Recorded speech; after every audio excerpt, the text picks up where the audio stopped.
Vamos abrir as nossas Bíblias aqui em Hebreus, capítulo 10. Vamos ser bem específico, né, irmãos? A gente ficou nesses dois primeiros versículos, agora vamos ver se a gente consegue ser mais específico no assunto do sacerdócio de Cristo Jesus. Vamos tentar tocar um pouco sobre isso. Versículo 21 do capítulo 10 de Hebreus. Está assim: tendo um grande sacerdote sobre a casa de Deus, aproximemo-nos com sincero coração e em plena certeza de fé, tendo os corações purificados da má consciência e os corpos lavados com água pura. Oremos. Pai amado, no nome de Jesus, é neste grande e poderoso nome que nós oramos e nos reunimos, tendo absoluta certeza pela Tua palavra, comunicada a nós pela vida do Teu Espírito, de que nós estamos aqui, guardados por causa deste sangue que nos purifica de toda iniquidade, de todos os pecados, tendo absoluta certeza que nós podemos entrar em Tua doce presença e desfrutar da Tua constante presença.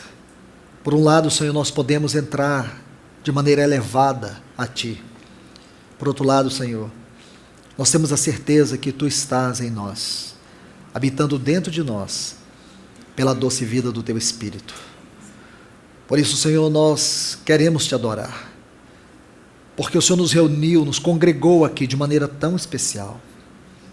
Então tenha Teu lugar nesse tempo da Tua palavra, porque o Senhor conhece a medida das nossas necessidades.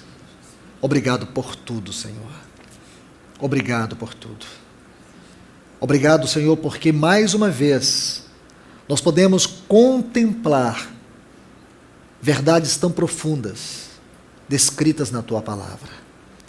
Agora te pedimos, Senhor, toma essas verdades e aplica de forma real, de forma viva e eficaz nos nossos corações, porque isto é a Tua palavra e nós cremos, apropriamos dessas verdades pela fé no nome do Teu Filho Jesus. Que o Senhor venha de maneira gloriosa, poderosa, falar em cada vida, em cada coração aqui. Senhor, nos ajude, por favor, nos ajude, porque nós necessitamos de Ti. Em nome de Jesus.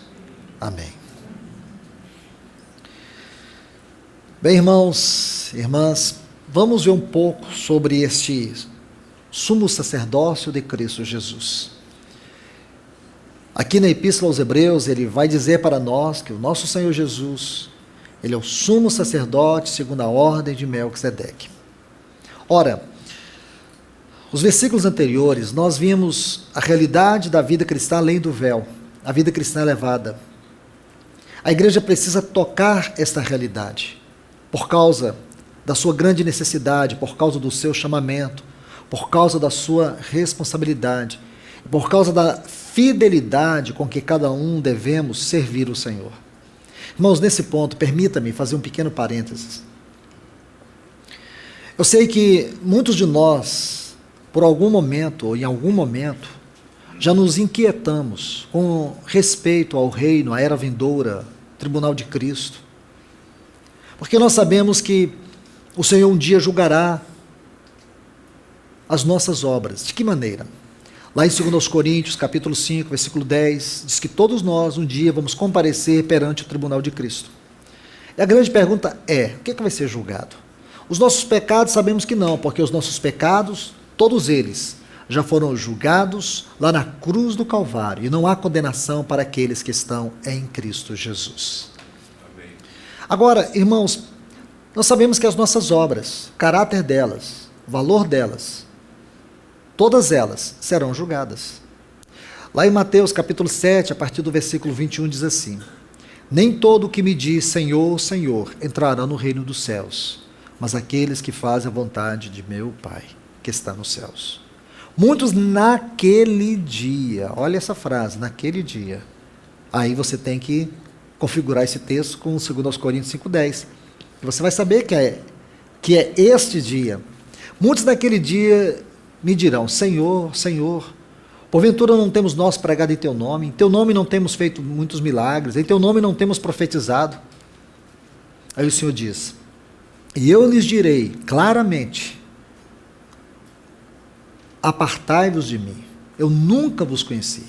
Apartai-vos de mim os que praticam iniquidade. A palavra iniquidade aqui a tradução dela, nomos, é quebra de princípio. Não é pecado, pecado é hamartia. Então há uma diferença, quebra de princípio. Aí logo em seguida você vai ver que o Senhor Jesus vai falar daqueles que edificam a casa sobre a rocha e daqueles que edificam a casa sobre a areia. Então aqueles que edificam a casa sobre a rocha, vai vir vento, vai vir tempestade, eles vão permanecer firmes. Porque aqueles que edificam a casa sobre a rocha são aqueles que ouvem as palavras do Senhor e as praticam. Mas aqueles que ouvem a palavra do Senhor e não as praticam, é como aquele que edificou a casa sobre a areia.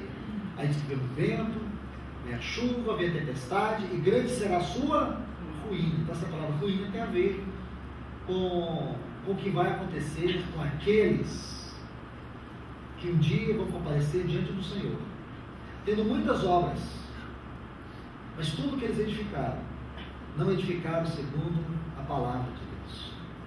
Ora, o que é isso nos dizer, irmãos? Muitas coisas. Dentre elas é que nós não vamos ser julgados pela quantidade de coisas que fazemos, mas pela fidelidade como fazemos. Imagina, eu sei que é bem infantil ponderar, segundo esse ponto de vista que eu vou apresentar para vocês. Nós vamos ponderar assim, de maneira bem simples. Você pode chamar até de infantil. Pense que lá no tribunal de Cristo, visualize. Suponhamos que aqui é uma classe de escola dominical de crianças de 8 anos. Porque quando eu tinha 8 anos de idade, as professoras contavam essas histórias e eu tentava visualizar, me dificultando, irmãos. Então, pense que nós estamos numa fila. Isso não tem base na Bíblia para me dizer isso, mas eu estou levando vocês à imaginação. E você está no tribunal de Cristo. Aí, talvez a pessoa que esteja na sua frente seja Moisés. Você esteja entre Moisés e Abraão. E de trás de Abraão ele esteja Paulo. Aí você pensa, Senhor, como que o Senhor vai me julgar? Na hora que julgar, trazer a lista do Abraão, o Moisés está atrás de mim do Paulo, eu vou ficar, meu Deus, eles vão sair daqui com a cabeça igual uma árvore de Natal. Não pense assim. Se você pensa assim, você está redondamente enganado. O Senhor não vai nos julgar pela quantidade de tempo, nem pela quantidade de obras, mas pela fidelidade sobre aquilo que Ele nos confiou. Talvez, minha irmã, a única coisa que o Senhor te confiou foi o teu esposo. Ele é o seu mundo, ele é o seu campo missionário. O Senhor vai julgar você e o solteiro. Não é pelo tempo nem pela quantidade de obras, mas pela fidelidade daquilo que Ele te confiou. Lembra? Mateus capítulo 25, sobre a parábola dos talentos. Um recebeu 5, outro recebeu 2, outro recebeu 1. Então, na verdade, aquele que recebeu 5, ele recebeu responsabilidade sobre os 5. Aquele que recebeu 1, recebeu responsabilidade sobre 1. O Senhor não ia julgar eles, não era pela quantidade de frutos que eles iriam apresentar. Porque o Senhor estava requerendo deles é que eles granjeassem. O problema dele não foi simplesmente o fato dele ter escondido na terra. Foi ele não ter sido fiel nessa palavra, granjear. Ele não foi fiel na responsabilidade. Isso é tão importante, irmãos. Lembra a palavra dos trabalhadores da última hora? Aquele senhor passou o dia convocando servos para trabalhar na sua vinha. Mas faltando alguns poucos minutos, ele chamou alguns servos. E eles vieram. Trabalharam poucos minutos. Depois ele ajuntou todos, acertou o conta com todos. Todos receberam de igual modo. E aqueles que começaram a trabalhar desde cedo disseram, mas peraí, nós trabalhamos desde cedo, trabalhamos muito mais. E vamos receber o tanto desses que trabalharam apenas alguns minutos? Sim. Porque eles não estavam recebendo pelo tempo, mas pela fidelidade. Irmãos, pense, o Senhor vai julgar a nossa fidelidade. Ser fiel no pouco, sobre o muito te colocarei. Isso é sério, não é, irmãos? Isso é glorioso também, porque isso vai fazer com que nós sejamos responsáveis sobre aquilo que o Senhor nos confiou. Então, meus irmãos e irmãs, o Senhor tem nos falado algo tão especial nesses dias, sobre o caráter do nosso chamamento, sobre a realidade, a natureza daquilo que tem que ser a igreja nessa geração. Nós, como povo de Deus, temos um chamado grandioso. Eu sei que muitos de nós temos a tendência de recuarmos desse chamado, porque não nos sentimos dignos. Achamos que não vamos conseguir viver essa vida. Achamos e julgamos que somos incapazes. Nossa fé é ineficaz.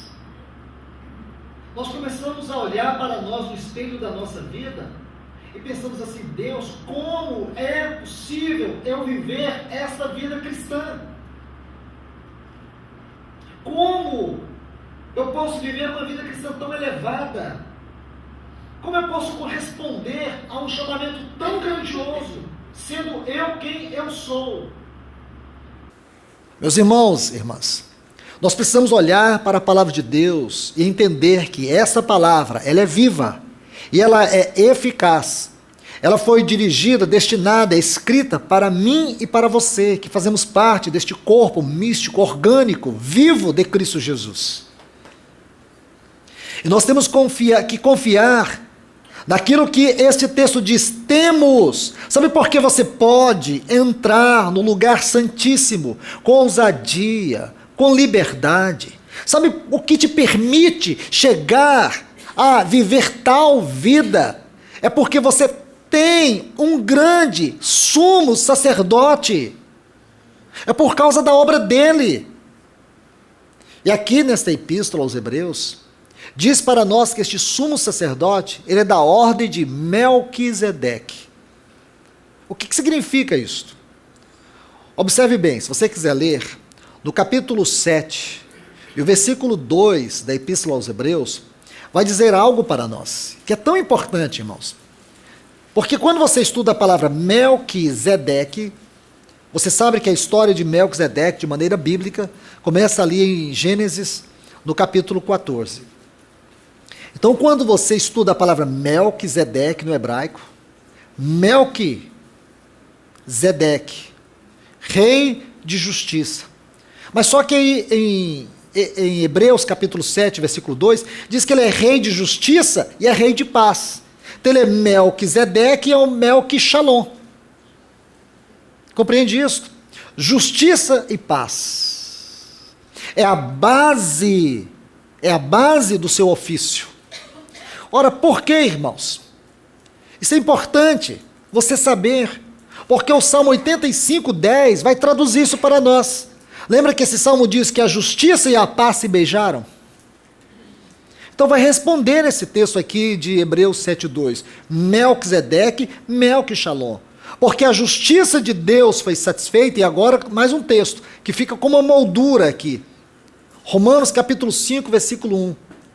Sendo, pois, justificados pela fé, temos paz com Deus. Nós fomos justificados. Agora nós temos e estamos em paz com Deus. Temos paz e estamos em paz com Deus. Por causa da justiça de Cristo.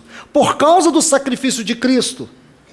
E agora este grande sacerdote, ele penetrou os céus. E ele está diante de Deus por nós. Agora, isso aqui é importante, irmãos. Talvez é isto que você precisa ouvir para compreender a riqueza dessa vida. Para entender que você pode. Quem diz que você não pode é o próprio inimigo. Porque ele quer te puxar para baixo. Porque, irmãos, escute, nós falhamos. Muitas vezes erramos. Algumas vezes chegamos até a fracassar. Mas será que você tem ideia quais são os recursos espirituais que você tem diante de Deus? Talvez alguns dos que estão aqui por ter tentado muitas vezes e não ter alcançado. Porque muitas vezes têm sido escravizados, massacrados, espezinhados por pecados. Isso tem te puxado para baixo. Isso tem te mergulhado de maneira profunda em um caudal de pecado. E Satanás vem agora com o seu dedo de acusação e coloca sobre você o peso da culpa. E aí você consegue, sabe como? Viver a vida cristã usando máscaras. Eu quero te falar algo nessa noite e que isso te liberte para sempre. Tudo bem se algumas vezes você tentou e fracassou. Tudo bem, irmãos, que muitas vezes você não conseguiu viver essa vida. Talvez porque você olhou muito para a sua incapacidade. E às vezes, inconscientemente, você não tem percebido, mas o que tem te governado tem sido um senso de culpa profunda. Mas agora o Senhor quer derramar essa palavra como um colírio nos teus olhos e te mostrar o outro lado. É aquilo que você tem através desse sumo sacerdote diante de Deus. A Epístola aos Hebreus vai nos ajudar a ver isto. Então vamos ver duas características deste sumo sacerdote. A primeira é que ele teve que se associar com o homem. E segundo, ele deveria também ter autoridade divina. Então, associação com o homem e autoridade divina. Permita-me colocar dois textos para vocês. O primeiro está aqui em Hebreus capítulo 2, versículo 17. E o segundo está em Hebreus capítulo 5, versículo 1. Então, as condições essenciais deste sumo sacerdote. Vamos tentar construir toda esta argumentação partindo desses dois pontos. Hebreus capítulo 2, versículo 17. Tem uma palavrinha muito rica aqui. Está assim: por isso convinha. Está vendo aqui essa palavra convinha? É o imperfeito do indicativo ativo no texto original, que significa estar obrigado a, por causa da incapacidade de. Curioso isso. Essa palavrinha tem toda essa argumentação sobre ela. Não é que ele foi obrigado a uma situação, não é que foi imposto a ele isto. Não é bem assim que você tem que entender esse texto. Entenda essa palavra, aliás, como ela exatamente está colocada no texto original. Ele se colocou nesta obrigação, nesse dever, porque não havia humanamente nenhuma possibilidade, e nem no próprio homem jamais poderia haver qualquer capacidade ou qualquer qualificação que o homem tivesse, ou algo que ele pudesse ter, em oferecer-se a Deus em sacrifício para poder remir-se dos seus pecados. Não havia. E por não ter o homem tal condição, por não haver nenhuma condição em nada e em ninguém que não fosse no próprio Deus, porque tudo que Deus exigia para a satisfação da sua justiça não estava em nada fora dele, mas dentro dele. Estava em seu Filho. Por isso, convinha. A única pessoa conveniente, a única pessoa que estava à altura da satisfação da justiça de Deus, era seu próprio Filho. Ele diz: ninguém toma minha vida, eu a dou. Então, ele se entregou, convinha que em tudo fosse semelhante aos seus irmãos. Olha aqui, irmãos, em tudo. Quando ele assumiu essa natureza humana, ele assumiu essa natureza com todas as suas possibilidades. Com todas as suas possibilidades, até mesmo para o mal. Com todas. Mas como está lá em João 17, é por eles que eu me santifico. Ele foi provado em todas as áreas, em todas as instâncias, em todas as esferas. Porém, ele não pecou. Ele se associou à nossa natureza, a nossa ou às nossas fragilidades, mas nunca se curvou ou se deixou levar pelas tentações e pelo pecado. Ele venceu tudo. Ele venceu, irmãos, não simplesmente para ser o vencedor diante do Pai. Ele venceu para ser a nossa vitória contra o mundo, contra a carne e contra o diabo. Então veja, sabe essas lutas que eu e você enfrentamos na nossa carne? Sabe qual é a possibilidade, capacidade que nós temos de vencer? Nenhuma. Nenhuma. Porque a nossa vitória não está na nossa natureza.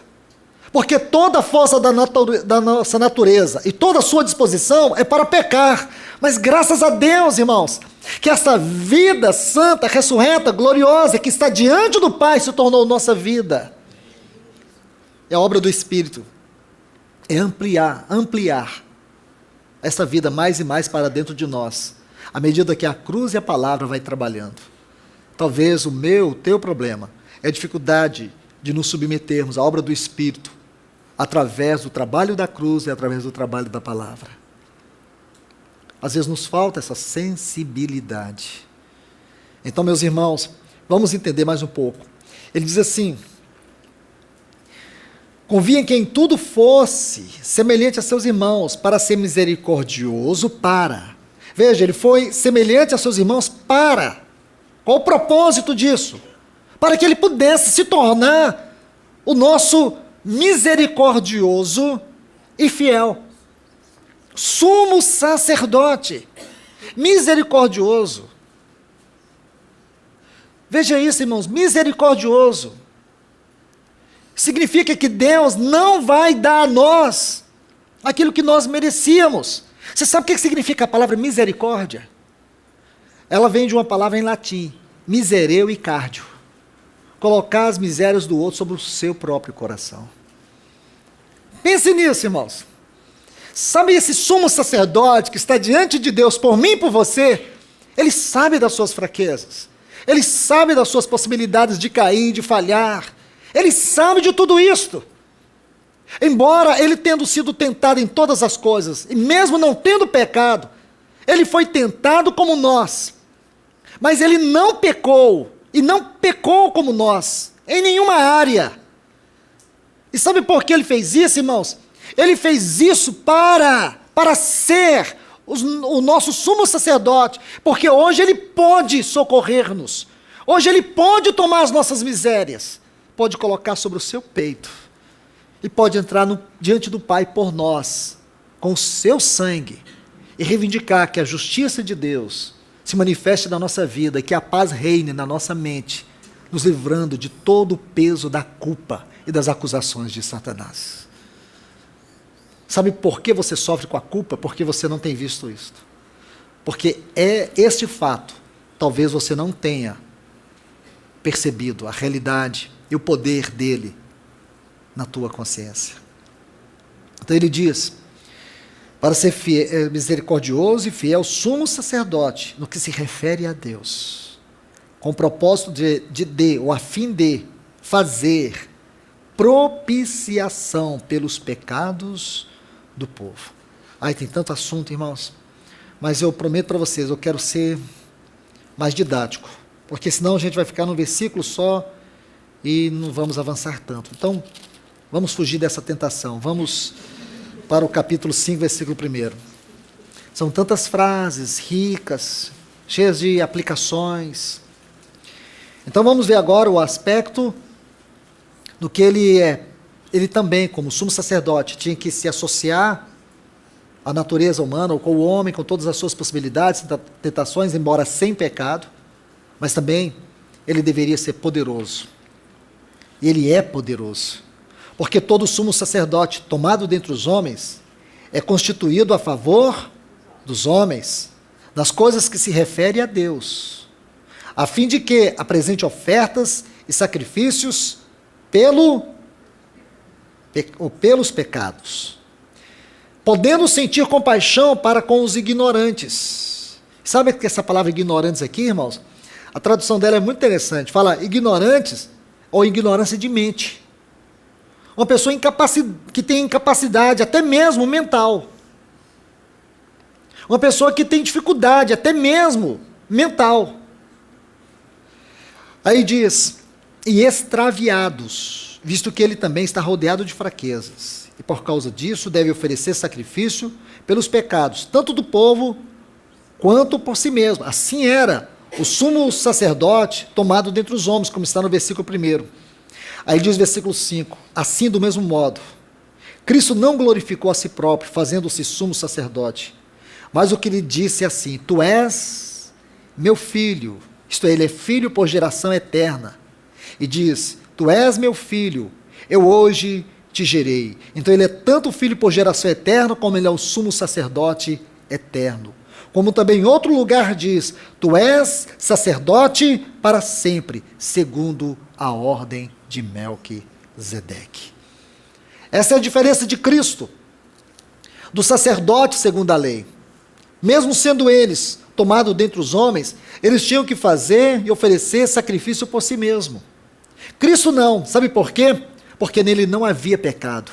Ele não tinha nenhuma necessidade de oferecer sacrifício por si mesmo.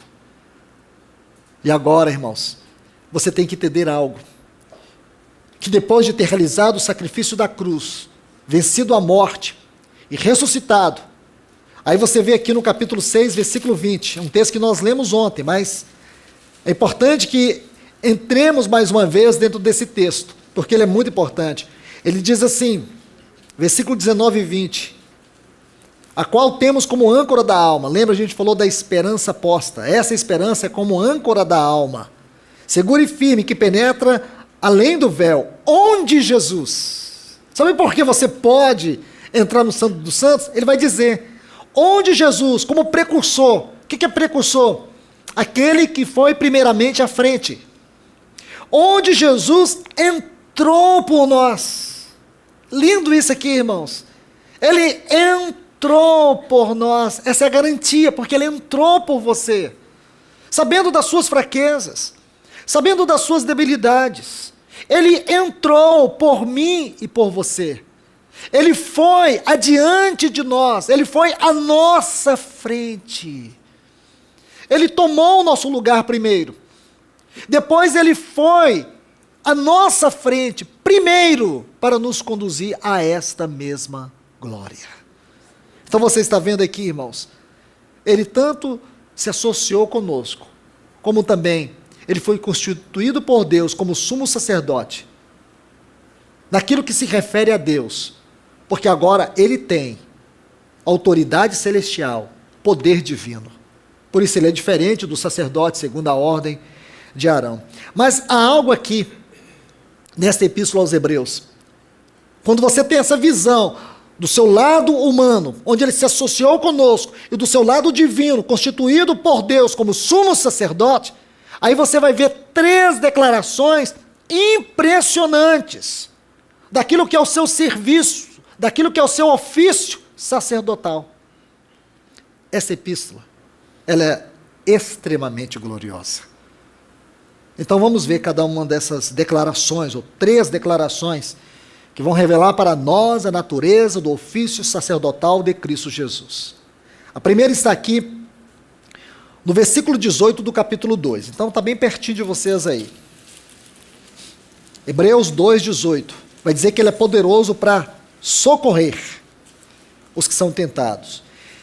Diz, pois, veja que esse versículo 18, ele vai sintetizar tudo que eu acabei de dizer para vocês. E diz assim, pois naquilo que ele mesmo foi provado, mediante o sofrimento.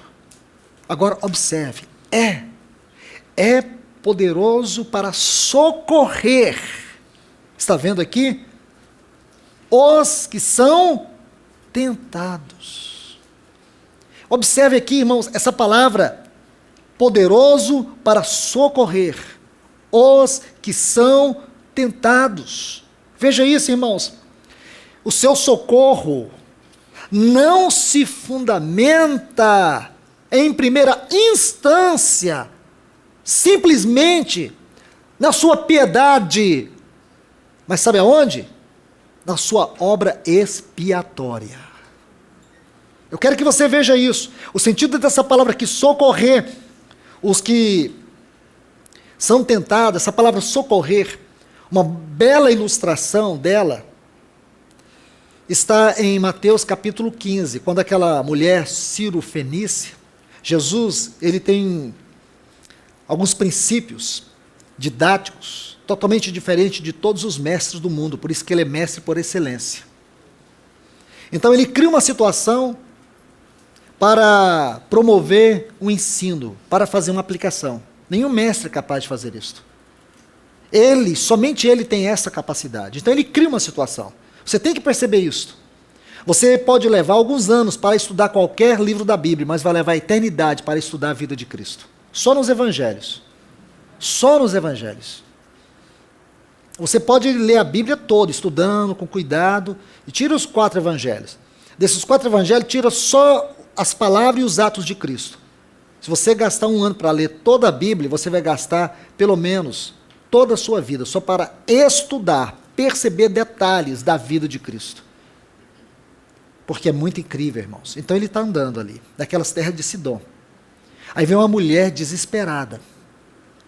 Desesperado e começa a clamar e ele parece nem se importar com ela. Você pensa que o Senhor Jesus vira as costas para alguém, irmãos? Nunca. Então você pensa que ele está ignorando aquela mulher. Aí os discípulos, eu vou até aumentar a sua curiosidade, aí os discípulos falam assim, mestre, essa mulher está gritando aqui. Imagina, uma mulher e uma mulher-mãe, gritando por causa de um filho, as irmãs me entendem. Gritando. Uma mãe desesperada gritando, irmãos. E o Senhor Jesus parece ignorá-la. Aí os discípulos ficam tão inquietos, vendo o Senhor como que ignorando aquela mulher. Fala, mestre, despede logo. O senhor não está ouvindo o que essa mulher está fazendo? O grito dessa mulher. E diz, eu não fui enviado. Aí outra coisa, que acho que fica pior o cenário. Eu não fui enviado a não ser para as ovelhas perdidas da casa de Israel. Pronto. Esse Senhor Jesus ninguém conhece. Ah, irmãos, não conhece. Espera só. Aí ela fala assim, Senhor, socorre-me. É essa a palavra. Socorre-me. É essa a palavra, irmãos. Essa palavra que Ele quer ouvir de nós. Porque muitas vezes, irmão, nós só queremos apresentar o problema. Não é? A gente acha que o problema nosso é tudo. Nós precisamos aprender a tocar o coração do Senhor. Lembra daquela mulher que tinha um fluxo de sangue há 12 anos? E ela veio esquelética, aquela hemorragia intermitente que havia fragilizado ela. Aí aquela mulher entra no meio da multidão e toca na orla das vestes do Senhor. O costume judeu, ninguém deveria tocar na orla das vestes de alguém. Era um manto sagrado. E aquela mulher toca. E o Senhor para. Se alguém tocou na minha orla, só Lucas vai colocar esse detalhe. Aí os discípulos disseram, mestre, todos te tocam. Mas aquela mulher tocou diferente. Não foi um esbarrão. Ela tocou mesmo, ela deve ter puxado a orla dele, eu penso. Ele disse, não, alguém me tocou. Eu senti virtude fluir de mim. E aquela mulher tremendo e temendo, ela estava ali naquele ambiente público, que não era permitido para aquelas mulheres. Que mulher ousada era esta? Que mulher que sabia o que estava fazendo, irmãos? Que visão que aquela mulher teve daquele homem? Aí você vai ver o cenário. Tinha vindo um homem, chamado Jairo, falou, mestre, minha filha, já não é uma mãe, é um pai. Aí diz assim, minha filha tem 12 anos, está doente, está à morte. Aí Jesus sai caminhando para a casa dele. Caminhando e ainda para, irmãos. Imagine você desesperado com a filha morrendo e Jesus para. E aquela mulher que estava 12 anos doente, ela podia ficar 13 anos, mas a filha dele não ia aguentar 13 anos. Talvez não chegaria aos 13 anos. Se ela sofreu 12 anos, essa mulher, que sofresse mais um ano. Mas aquela mulher toca no Senhor e o Senhor para. Por que ele não falou, tá bem, minha filha, vou andando aqui. Mas não, ele para, irmãos. Tudo ele cria de propósito, irmãos. Porque tudo nele ensina, tudo nele tem algo para nós aprender. Ele para. Pensa o coração do Jairo. Se fosse no nosso tempo, ele estaria roendo as unhas. Mas o Senhor está ali. Para. Aí depois, quando ele começa a andar, chega o pessoal da casa do Jairo e diz, não importunes mais o mestre, tua filha morreu. Aí ele olha para o Jairo e era isso que ele queria. Mas que era isso que ele buscava na sua presciência. Ele olha e disse, Jairo, não temas, crê somente. Sabe o que ele estava dizendo? Se você duvidar, eu não ando. Se você duvidar, eu paro aqui. Mas se você crer, eu vou continuar me movendo. E lembra que ele chegou até a casa do Jairo, estava aquelas pessoas chorando. Ele entrou para dentro da casa, colocou todo mundo para fora. Você pensa assim, meu Deus, eu não entendo Jesus. Era naquela hora que ele deveria fazer aquele milagre, trazer aquele corpo para fora. Olha aqui, gente, e ressuscitar aquela menina. O mundo todo converteria. Ele disse, não. Ele pôs todo mundo para fora e ressuscitou aquela criança. Por quê, irmãos? Porque milagre não é para quem quer ver, milagre é para quem crê. Esse é o nosso Senhor, irmãos. Ele foge dessa psicologia de massa. Ele foge de toda forma de publicidade. Porque ele está edificando o reino de Deus, não o reino do mundo. Então, meus irmãos, olhem para tudo isso. Olha o grito de socorro dessas pessoas. Olha o desespero delas. Muitas vezes nós não temos esse desespero. Muitas vezes nós, como disse Oséias, que o pecado de Efraim é como a luz da manhã, que cedo passa. Sabe como que Oséias está explicando o pecado de Efraim? Isto é, o arrependimento de Efraim, aliás, ele diz assim, o arrependimento de Efraim, não pecado. O arrependimento de Efraim é como a luz da manhã, que cedo passa. Isto é, só se arrepende para pecar de novo. Permita-me te dizer algo. Isso cabe para todos nós. Você não deve brincar com arrependimento, nem tampouco com o pecado. Porque quando você fica brincando com arrependimento, com o pecado, você está banalizando o caráter da obra deste sumo sacerdote. Olha esses dois episódios. Veja que, pode olhar os três. Olha essa mulher Ciro-Fenícia, olha essa mulher hemorrágica e olha a vida do Jairo. Olha o coração deles. Quando eles encontraram esse Senhor, eles rasgaram os seus corações. Quando eles estavam com aquela necessidade, eles clamaram, socorro! Havia um desespero. Irmãos, você sabe o que eu quero te dizer? Que nós não nos sentimos desesperados pelo nosso pecado. Parece que existe um amor oculto no nosso coração pelos nossos pecados, pelos vícios que nós conservamos guardados nos porões secretos do nosso coração.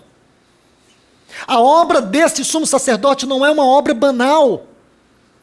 Ele está disposto a socorrer, a ajudar aqueles que verdadeiramente estão desesperados pela sua incapacidade, pelas suas impossibilidades, porque não conseguem vencer um vício, não conseguem vencer um mal carnal que o destrói, que o corrói.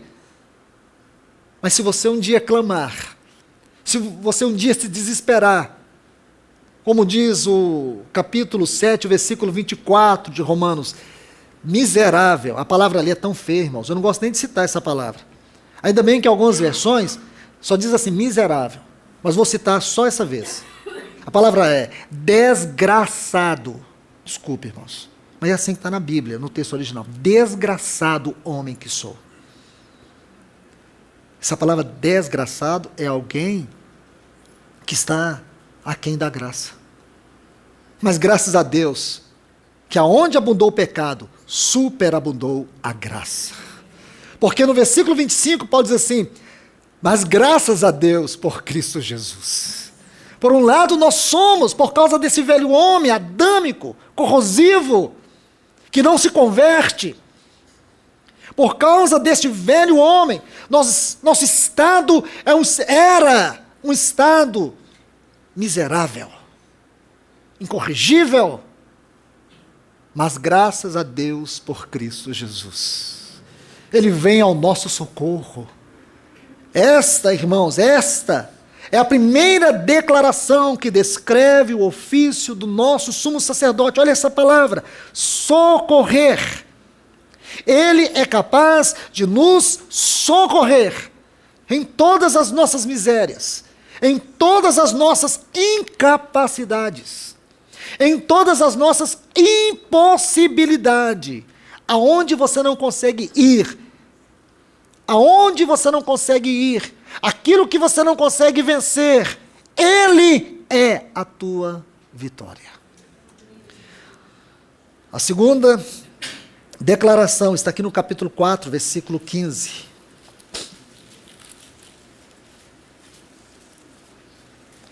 Porque não temos um sumo sacerdote que não possa, olha essa palavra, compadecer-se de nossas fraquezas.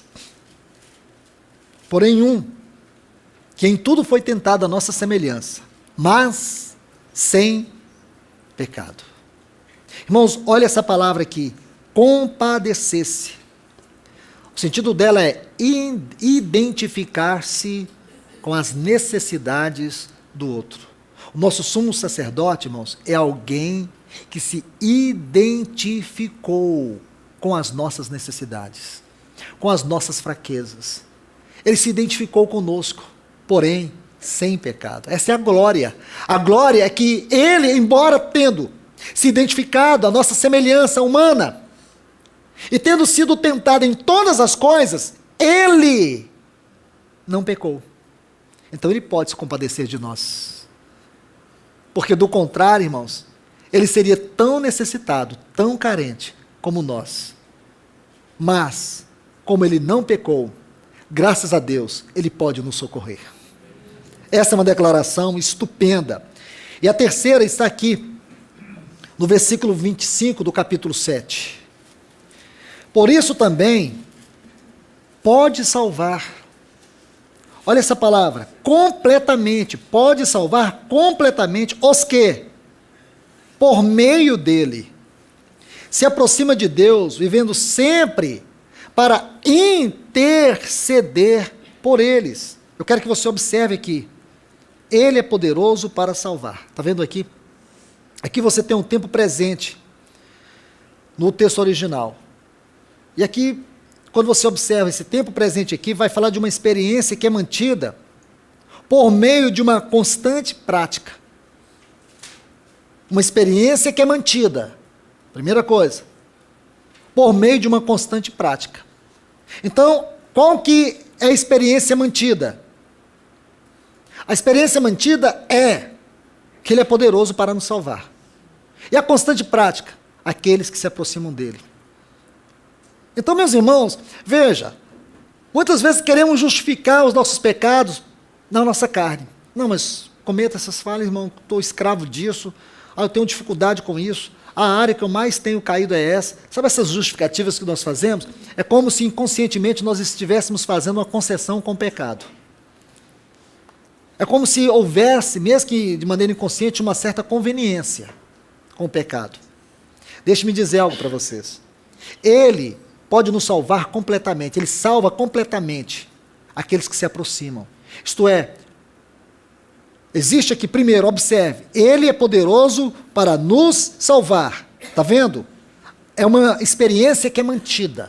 A experiência mantida é que ele é o nosso Salvador e ele nos salva completamente à medida que nós nos aproximamos. Então, a tradução correta desse texto é, ou parafraseando esse texto e dando uma luz sobre ele, é: quanto mais você se aproximar, mais ele vai te salvando.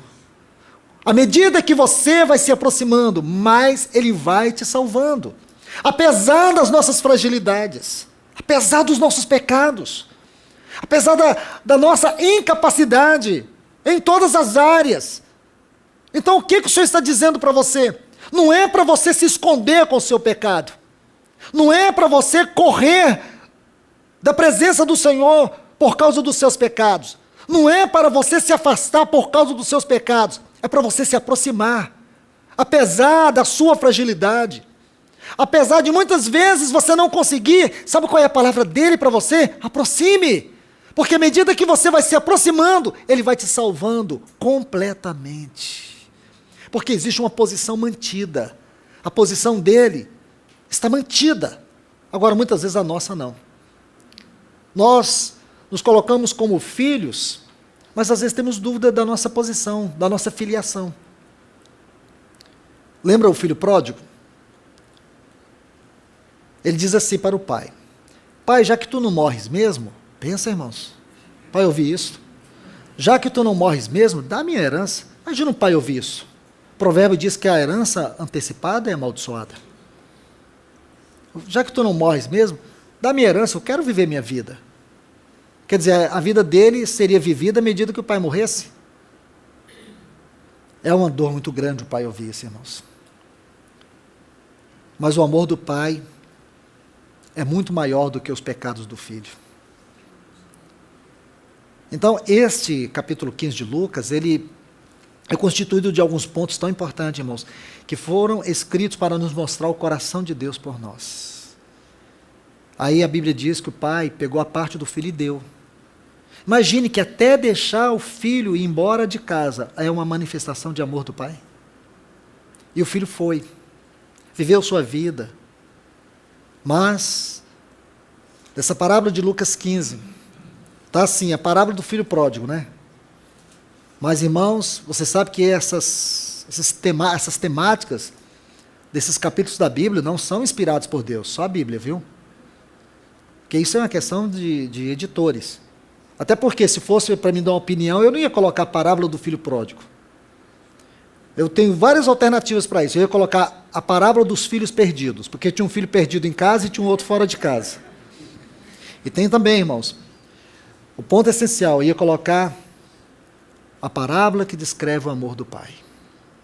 Porque, na verdade, essa parábola não foi para mostrar a glória do filho perdido, mas a glória do amor do pai. Então, o foco dessa parábola não é o filho perdido. O foco dessa parábola é o amor do pai. Então o filho foi embora, gastou tudo e acabou com tudo. Chegou no estado mais deprimente, mais deplorável da condição humana naquele tempo. Estava cuidando de porcos. A situação dele era tão baixa, tão vil, que ele desejou comer a própria comida dos porcos. Mas um dia ele pensou na casa do pai. E ele pensou na casa do pai, mas ele pensou ainda de maneira errada. Porque o amor dele pelo pai era um amor de interesse. Até porque essa parábola nunca dá ênfase ao amor do filho pelo pai. A única ênfase que dá em relação ao filho é o interesse dele pelo pai. Tanto para sair de casa como para voltar para casa. Quando ele saiu, ele queria o direito que ele tinha como filho. E quando ele voltou, ele queria pelo menos aproveitar a posição do pai, ser pelo menos um funcionário. Ele iria viver melhor lá como funcionário do que dentro de um chiqueiro.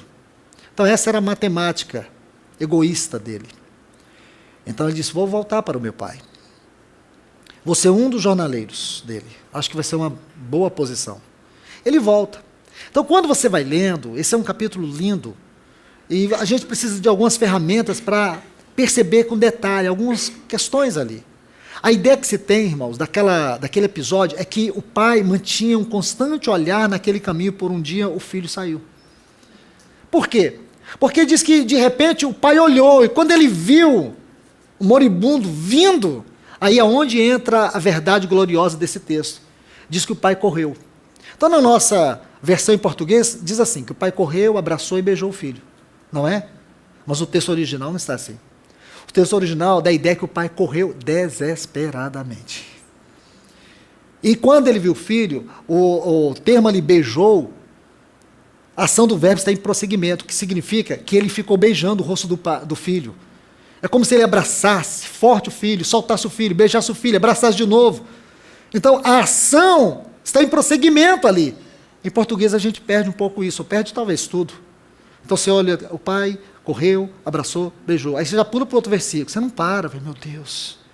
Pensa no pai correndo para abraçar, beijar, beijar.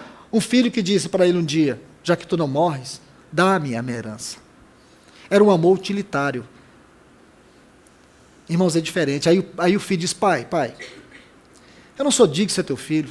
Aqui está o porquê, irmãos. Ele ficou tão envergonhado de ver o amor do pai. Ele viu que o amor do pai era muito maior do que o pecado dele, do que as misérias, do que tudo que ele falou, do que tudo que ele fez. Ele disse, eu não sou digno disso, porque ele sentiu o amor do pai. Mas ele sentiu que ele estava muito aquém desse amor, ele não merecia esse amor. Lembra, irmãos, perdoar quem merece ser perdoado é justiça. Perdão divino é perdoar quem não era digno de perdão. Aí, irmãos, quando o filho está dizendo isso, eu não sou digno, faz de mim um dos teus jornaleiros. O pai nem deu ouvido. O pai disse assim para o servo: corre, toma, tem um artigo definido aí. Ele está pequenininho aí, mas coloca ele bem sublinhado. Bezerro cevado. Sabe o que esse ozinho, esse artigo definido quer dizer para nós? Que no dia que aquele filho saiu de casa, o pai chamou o servo e disse: sabe esse que acabou de nascer? Ceva ele, engorda ele. Então ele estava lá, separado de todos. Sabe por quê? Aquele, bezerro cevado, com certeza aquele pai tinha muitos bois, seja lá o que fosse, cordeiros, carneiros, mas tinha um separado de maneira especial, era para aquele filho. Este é o amor de Deus por mim e por você, irmãos. Está vendo aqui? Ele é capaz de compadecer-se, Ele é capaz de socorrer-nos, Ele é poderoso para salvar-nos. Está vendo aqui, irmãos? Por que então nós vivemos esta vida tão pobre? Por que o nosso arrependimento é como a luz da manhã que cedo passa?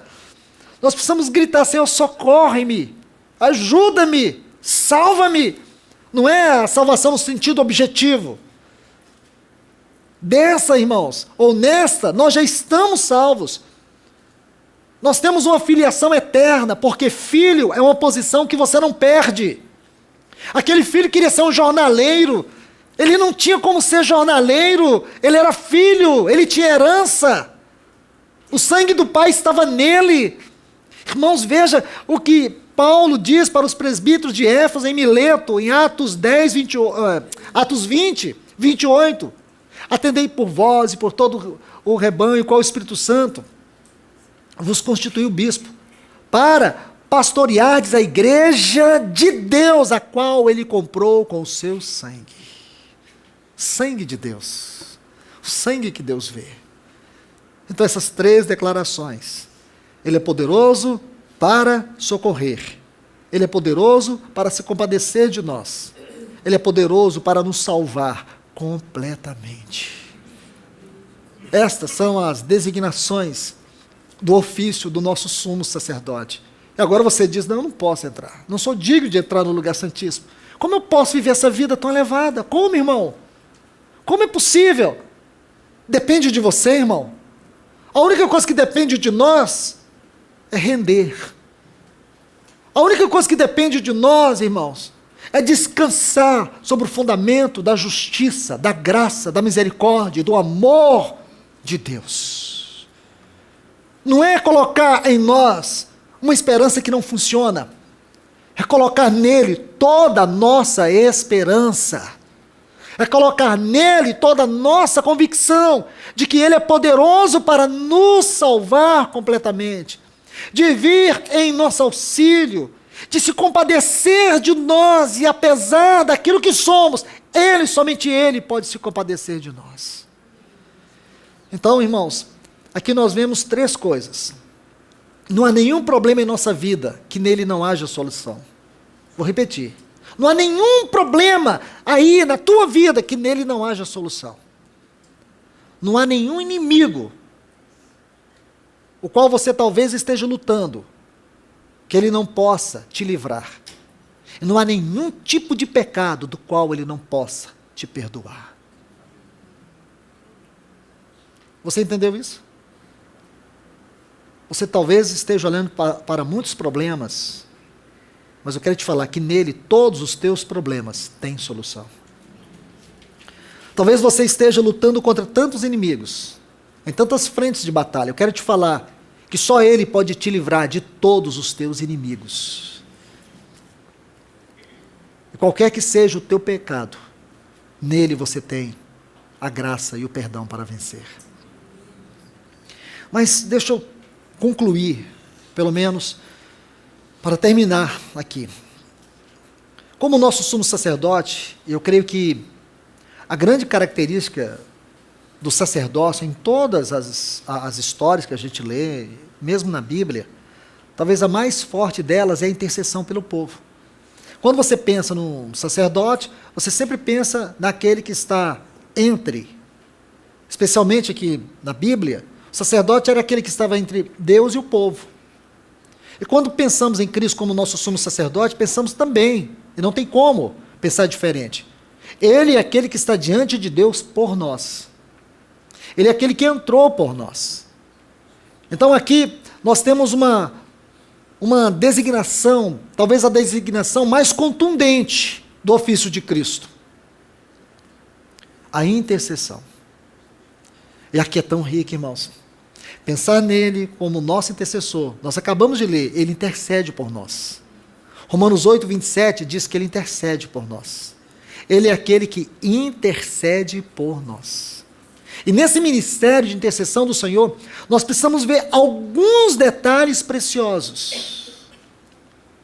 Porque, irmãos, quando nós estudamos as orações do Senhor Jesus nos evangelhos, nós vamos perceber que todas as orações do Senhor Jesus nos evangelhos eram orações intercessórias. Talvez, com exceção de um único detalhe, mesmo assim temos que observar com cuidado. Em João 17, 24, quando ele ora ao Pai por causa de uma vontade dele, mas mesmo assim, quando você olha, essa vontade dele era que nós fôssemos participantes da sua glória. O que quer dizer que ele nunca orou para si mesmo. Sempre que ele orou ao Pai, ele tinha em vista nós. Mas eu quero mostrar algo para vocês aqui, irmãos, algo que para mim é muito especial. A natureza da intercessão do nosso Senhor Jesus. Então eu quero mostrar algo para vocês. Abra suas Bíblias aqui em Lucas, no capítulo 22. Lucas capítulo 22. Vamos ver aqui a natureza da intercessão do Senhor. Pelo menos 2 pontos. Primeiro diz respeito de alguém que, sem saber, está em necessidade. Às vezes a pessoa está passando necessidade, ou vai passar por alguma necessidade, ou está em necessidade e nem sabe. Imagina. E ele antecipa as nossas necessidades. Essa é uma característica do seu ofício como sacerdote. Essa é uma característica dele como intercessor. Então vamos aqui, Lucas capítulo 22. É uma experiência do Senhor com Pedro. Observe aqui, tem um detalhe pequenininho que eu quero que vocês sublinhem. Me desculpe.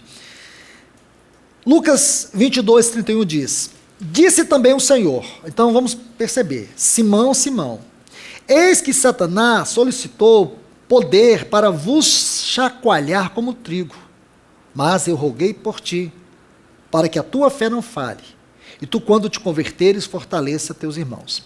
Deixa eu explicar isso para vocês. Observe, são detalhes pequenininhos, mas tem aí 2 bem pequenininhos. Por ser tão pequenininhos, nós precisamos prestar mais atenção e sublinhar. Jesus olha para Pedro e diz assim: Pedro, Pedro, Simão, Simão. Aí depois, a ideia que tem é que ele tira os olhos de Pedro e olha para todos os discípulos. E Satanás, então observe, vou repetir. Pedro está aqui, diz: Pedro, Pedro, Simão, Simão. Satanás me pediu peneirar, chacoalhar vocês. Está vendo aqui vós? Tem esse vós que eu queria que você sublinhasse primeiro. Satanás, então ele olha para todos os discípulos. Satanás vos requereu. Satanás vos requereu peneirar como trigo. Aí ele volta os olhos para Pedro.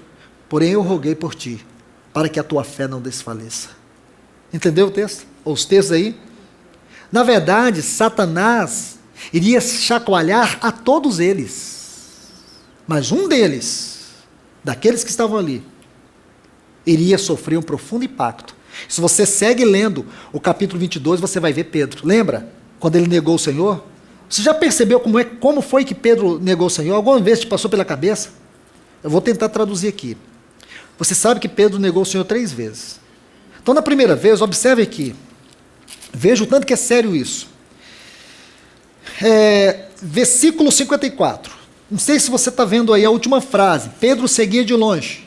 Lembra? Diz assim: prendendo o Senhor, Lucas 22, 54. Prendendo-o, levaram-no e o conduziram até a casa do sumo sacerdote. Olha a frase. Pedro seguia de longe. Quero que você grave isso. Agora observe bem. Aí depois de acender o fogo lá no meio do pátio, aí sentaram o povo lá e Pedro sentou com eles. É a última frase do versículo 55. Aí uma criada, quando viu Pedro sentado junto do fogo, olhou para ele e disse: és também um dos que estava com ele.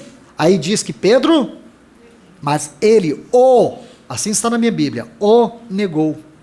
Sabe o que significa essa palavra negou? Ele o rejeitou. Ele o rejeitou. Pedro rejeitou o Senhor, irmãos. Você pensa que Judas fez muito? Pedro fez pior. De todos os discípulos, Pedro fez pior. Judas achou que Jesus era um negócio. Pedro nem isso achou.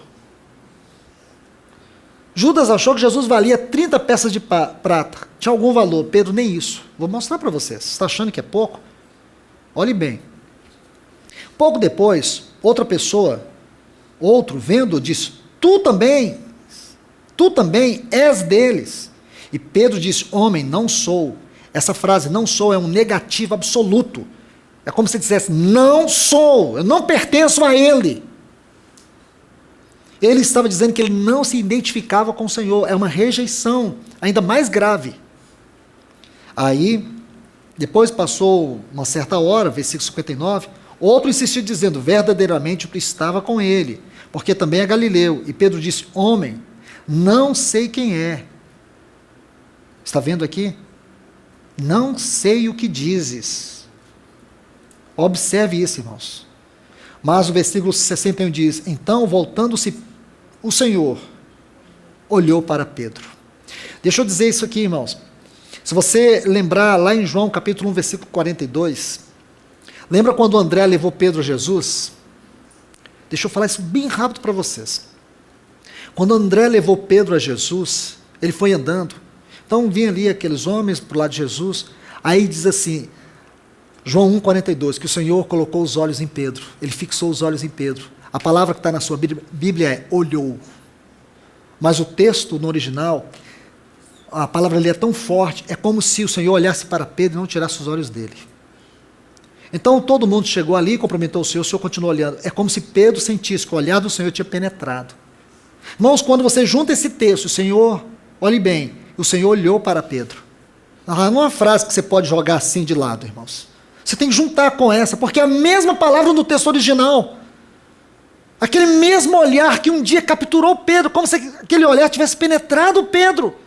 Então, quando Pedro de repente diz tudo isso do Senhor, ele olha, ele vê os olhos do Senhor, aquele mesmo olhar para ele.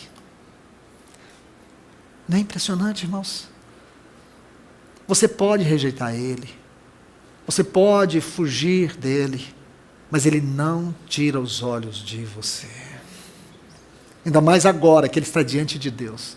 Então ele se antecipa às nossas fraquezas, às nossas lutas. Satanás talvez vai te peneirar semana que vem. Eu quero te falar, ele já intercedeu. Pedro foi reprovado, mas a sua fé não foi destruída. Ele não disse para Pedro, ó Pedro, eu vou impedir que você seja chacoalhado. Ele disse, não, eu vou impedir para que a tua fé não desfaleça. Você pode passar pelo vale da sombra da morte, mas a sua fé vai estar firme. Entende? Você pode passar lutas profundas, lutas terríveis, mas pode ter certeza, o Senhor vai orar pelo essencial, Ele vai orar para que a tua fé não desfaleça. Pedro passou pela provação, ele foi reprovado, mas a sua fé não foi destruída. Amém? Isso não é lindo, irmãos? Então essa é uma característica da sua intercessão, é que ele antecipa as nossas lutas, as nossas dificuldades, as quais ainda nem passamos, ele já está lá. Imagine, ele já está lá, diante de Deus, por nós. Que coisa linda, irmãos! Dá vontade de correr e abraçar ele? Dá. Que sumo sacerdote é esse que nós temos diante de Deus? Que se antecipa a uma tribulação que você, meu irmão, vai passar. Ele já está lá diante do Pai por você. Uma outra palavra que descreve ele, está lá em João, capítulo 2, versículo 1. Primeira epístola de João, me perdoe. O capítulo 2, o versículo 1. Filhinhos meus, escrevo-vos estas coisas, para que não pequeis. Simples, né, irmãos? Tudo que ele escreveu é para que nós não pecássemos. Porém, irmãos, se alguém pecar, aqui que está. Eu creio que todos nós nos identificamos com essa segunda parte desse texto, né, irmãos? Queríamos nos identificar com a primeira parte, mas ainda estamos nesse corpo, suscetível a tantas fraquezas, a tantas falhas, irmãos. Mas graças a Deus ele diz, se alguém pecar, temos um advogado junto ao Pai, Jesus Cristo, o justo. Você e eu temos esse advogado. Irmãos, olha essa palavra aqui, advogado. Ela dá a ideia de alguém que vem em auxílio, nos salvar do perigo e também nos restaurar a nossa posição digna. Então, ele vem tanto nos auxiliar nas nossas fraquezas, como também nos restaurar a posição que nós temos. Essa é a ideia dessa palavra advogado. Você sabia? Ela tem um sentido cétuplo. A palavra aqui no texto original tem um sentido cétuplo. Talvez eu não me recorde de tudo, mas eu sei que é. Advogado é uma delas. Intercessor, fortalecedor, amigo fiel, ajudador. Que palavra, irmãos? Ajudador. Consolador. Falei consolador? Então eu esqueci a última. Mas é essas. Falta uma aqui ainda. Se alguém souber, que me ajude. Mas é um sentido cétuplo. Ele é tudo isso para mim e para você. Irmãos, o que nos falta? O que nos falta, irmãos? Para entrar no lugar santíssimo. E vou dizer mais. A última coisa que eu vou dizer. Você acha que quando ele entra diante do Pai, para poder interceder por nós, ele precisa clamar ao Pai? Ele precisa levantar sua voz e dizer, Pai, perdoa ela, perdoa ele, olha lá, caiu mais uma vez, caiu ontem, caiu hoje, e pior, vai cair até a semana que vem, vai cair mais ainda. Você pensa que é assim, irmãos? Que ele fica clamando, que ele fica levantando sua voz, todo dia, todo tempo? Deixa eu te falar como é que ele clama, como é que ele intercede por nós. Hebreus capítulo 12. Eu creio que isso é tão impressionante, irmãos.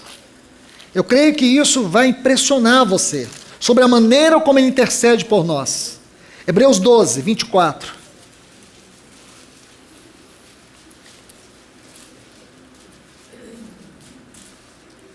Está assim, a Jesus, o mediador da nova aliança, e ao sangue aspergido, que fala melhor do que o de Abel.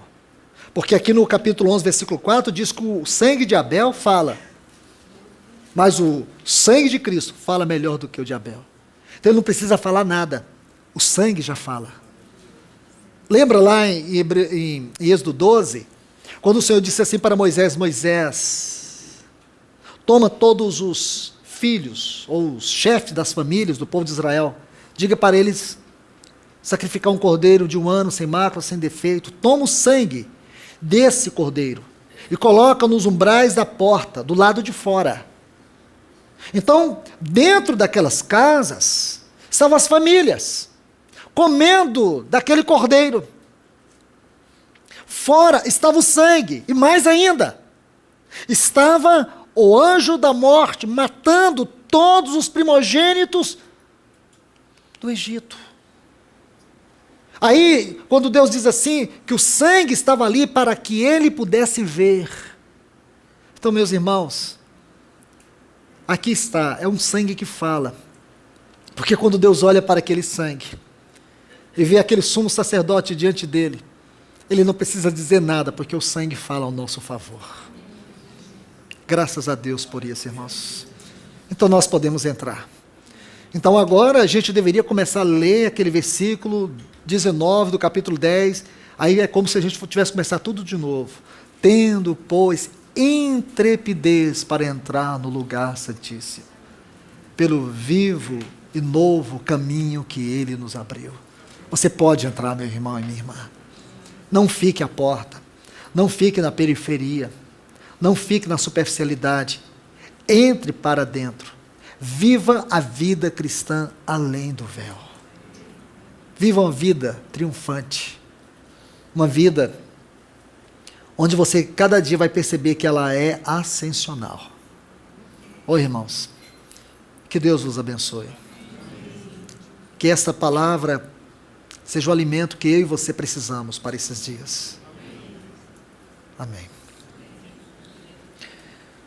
Senhor, nós te louvamos e te agradecemos. Obrigado por esse tempo tão especial com a tua voz. Estamos aqui debaixo da tua voz, sentindo a tua vara e o teu cajado, nos conduzindo a pastos verdejantes, às águas tranquilas. Ó Supremo Pastor das nossas almas, continue nos conduzindo, nos alimentando de Ti. Nós precisamos tanto de Ti, Senhor. Após ouvir todas essas palavras, a nossa conclusão é: precisamos mais de Cristo. Precisamos mais de Ti. Ajuda-nos. Ajuda-nos na nossa fé. Ajuda-nos em nossas fraquezas. Porque nós sabemos que temos este sumo sacerdote. Então, Senhor, ajuda-nos a perceber a grandeza daquilo que é a vida cristã, daquilo que está à nossa disposição. Nos livra desta periferia religiosa, nos livra dessa vida cristã vazia, apostata, leva-nos a viver a realidade daquilo que é a vida cristã. Senhor, faz-nos apropriar nesses dias da Tua palavra. Nos dê força, nos dê coragem para isso, Senhor, de viver uma vida ousada na prática. Precisamos, Senhor, porque somos o Teu povo, somos a Tua família, somos a Tua noiva, somos o Teu exército desta última hora. Somos a igreja que estaremos diante de Ti, clamando, Senhor, para que o Teu nome santo seja magnificado nessa terra, para que o Teu reino venha e para que a Tua vontade se manifeste sobre todos os homens. Somos a Tua igreja, que estamos vivendo esta última fase da volta do Teu Filho. Então ajuda-nos a amar e apressar a volta do Teu amado Filho. Oh, Senhor, nos ajude. Nos tire deste estado mórbido, tímido, e nos leve a uma vida cristã ousada, corajosa, destemida. Que cada um de nós tenhamos ousadia de entrar além do véu e Te desfrutar de maneira profunda. Ajuda-nos. Em nome do Teu Filho Jesus. Amém.